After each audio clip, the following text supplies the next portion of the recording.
দীর্ঘদিনের অপেক্ষার অবসান, আধার সংক্রান্ত পরিষেবা আরও সহজলভ্য করতে রায়গঞ্জে আনুষ্ঠানিকভাবে উদ্বোধন হলো নতুন আধার সেবা কেন্দ্রের।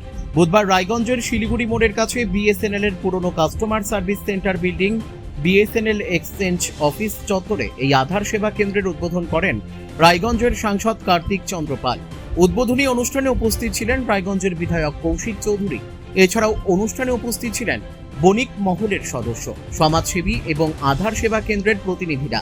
এদিন আধার সেবা কেন্দ্র নিয়ে বক্তব্য রাখতে গিয়ে রায়গঞ্জের সাংসদ কার্তিক চন্দ্র পাল বলেন, দীর্ঘদিন ধরে আধার সংক্রান্ত বিভিন্ন কাজের জন্য সাধারণ মানুষকে ঘন্টার পর ঘন্টা, এমনকি দিনের পর দিন লাইনে দাঁড়িয়ে থাকতে হয়েছে। বিশেষ করে প্রবীণ নাগরিকদের সমস্যার মুখে পড়তে হয়েছে। সেই সমস্যার কথা মাথায় রেখেই রায়গঞ্জে এই আধার সেবা কেন্দ্র চালু করা হয়েছে। সাংসদ জানান, এই কেন্দ্রে প্রতিদিন প্রায় 500 জনের আধার সংক্রান্ত কাজ করার ব্যবস্থা থাকবে। প্রবীণ নাগরিকদের জন্য বিশেষ সুযোগ সুবিধার ব্যবস্থাও রাখা হচ্ছে বলে জানান তিনি। পাশাপাশি আধার পরিষেবাকে কেন্দ্র করে দালাল চক্রের দৌরাত্ম্য এবং সাধারণ মানুষের বিভ্রান্তির বিষয়টিও গুরুত্ব দিয়ে দেখার আশ্বাস দেন সাংসদ। তার বার্তা, আধার সংক্রান্ত পরিষেবা নিতে সাধারণ মানুষকে যেন কোনো দালালের দ্বারস্থ হতে না হয় এবং কোনো রকম বিভ্রান্তিতে পড়তে না হয়, সেদিকেও নজর রাখা হবে। কার্তিক চন্দ্রপাল আরো বলেন, আধার দেশের নাগরিকদের জন্য অত্যন্ত গুরুত্বপূর্ণ একটি পরিচয়পত্র।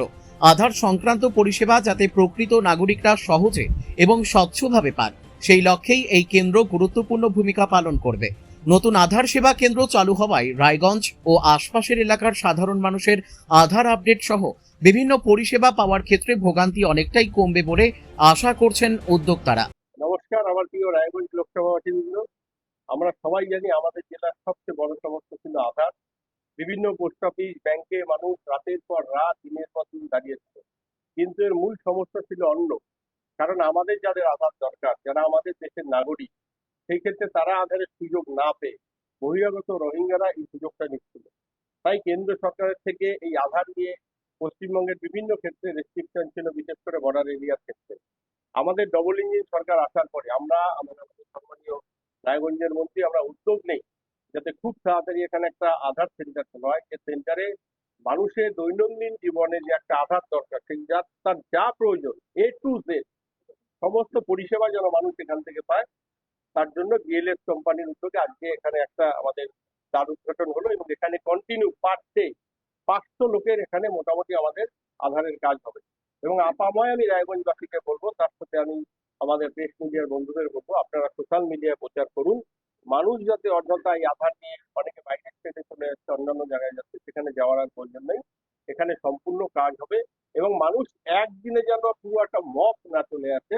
আমরা সবাই মিলে আমরা এখানে অনলাইনেও আমরা অ্যাপ্লিকেশন করতে পারবো একসাথে ম্যাক্সিমাম আসলে, কারণ মেশিন বা ম্যান পাওয়ার ক্যাপাসিটি সবকিছু থাকে। ধীরে ধীরে হয়ে যাবে যাদের আগে প্রয়োজন। আর আমরা অবশ্যই, আমাদের প্রচুর সিনিয়র সিটিজেন রয়েছে যাদের সব নিয়ে সমস্যা হচ্ছে, সেই ক্ষেত্রে তাদেরকে আমরা প্রায়োরিটি দিতে বলবো। বাকি আস্তে আস্তে আপনারা করুন। আমরা তাছাড়াও বলেছি, যেহেতু আমাদের এই জেলার ভৌগোলিক পরিস্থিতি হচ্ছে অন্যরকম, সেই ক্ষেত্রে আরো অন্যান্য জায়গায় কিছু পাওয়া যায়, সেই ক্ষেত্রে আমরা করছি।